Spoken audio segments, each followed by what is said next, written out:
कुमुदः कुन्दरः कुन्दः कुमुदः कुन्दरः कुन्दः पर्जन्यः पावनो निलः पर्जन्यः पावनो निलः अमृताशोऽमृतवपुः अमृतांशोऽमृतवपुः सर्वज्ञः सर्वतोमुखः सर्वज्ञः सर्वतोमुखः.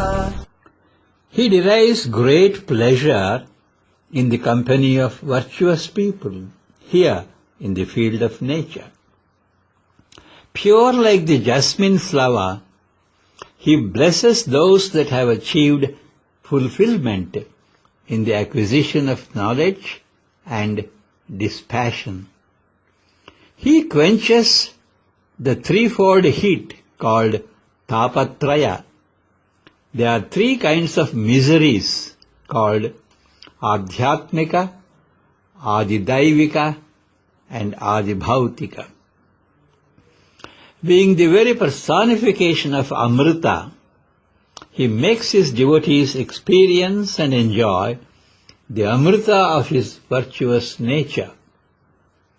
He provides easy access for his devotees to reach him in whichever way or by whatever means they can.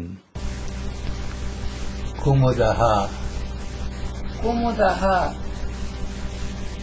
Kundaraha, कुन्दरः Kundaha, कुन्दः Parjanyaha, पर्जन्यः Pavanaha, पावनः Anilaha, अनिलः Amritashaha, अमृताशः Amritavapuhu, अमृतवपुः Sarvajnaha, सर्वज्ञः Sarvatomukhah. सर्वतोमुखः.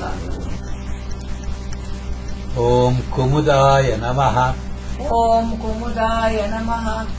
Om Kundaraya Namaha, ॐ कुन्दराय नमः.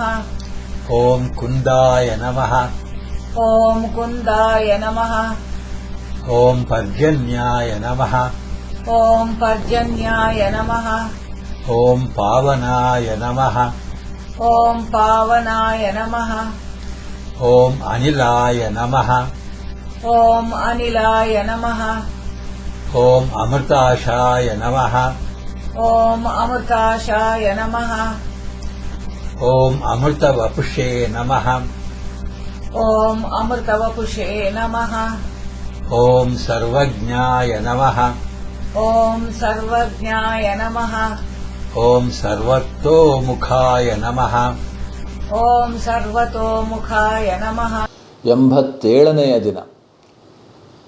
ಪ್ರಕೃತಿಯ ಮಡಿಲಲ್ಲಿ ಸಾಧು ಜನರ ಸಂಘದಲ್ಲಿ ಈತ ಅತ್ಯಾನಂದವನ್ನು ಪಡೆಯುತ್ತಾನೆ. ಜ್ಞಾನ ಮತ್ತು ನಿರ್ವಿಕಾರತೆಯನ್ನು ಪಡೆಯುವಲ್ಲಿ ಸಫಲತೆಯನ್ನು ಸಾಧಿಸಿದವರನ್ನು ಮಲ್ಲಿಗೆ ಹೂವಿನಂತಹ ಪರಿಶುದ್ಧನಾದ ಈತನು ಹರಸುತ್ತಾನೆ. ಆಧ್ಯಾತ್ಮಿಕ, ಅಧಿದೈವಿಕ ಮತ್ತು ಅಧಿಭೌತಿಕ ಎಂಬ 3 ವಿಧದ ವಿಪತ್ತುಗಳಿಂದಾದ ತಾಪತ್ರಯ ಎನ್ನುವ ಮುಮ್ಮಡಿ ತಾಪವನ್ನು ತಣಿಸುವವನು ಈತ. ಅಮೃತವೇ ಮೂರ್ತಿವೆತ್ತಂತಿರುವ ಈತನು ತನ್ನ ಭಕ್ತರು ತನ್ನ ಸುಶೀಲ ಸ್ವಭಾವದ ಅಮೃತವನ್ನು ಅನುಭವಿಸಿ ಆನಂದವನ್ನು ಪಡೆಯುವಂತೆ ಮಾಡುವನು. ತನ್ನ ಭಕ್ತರು ಅವರಿಂದಾಗುವ ಯಾವುದೇ ಮಾರ್ಗದಿಂದಾಗಲಿ ಪಥದಿಂದಾಗಲಿ ತನ್ನನ್ನು ಸೇರಲು ಬೇಕಾದ ಸುಲಭ ಸಾಧನವನ್ನು ಈತ ದಯಪಾಲಿಸುತ್ತಾನೆ.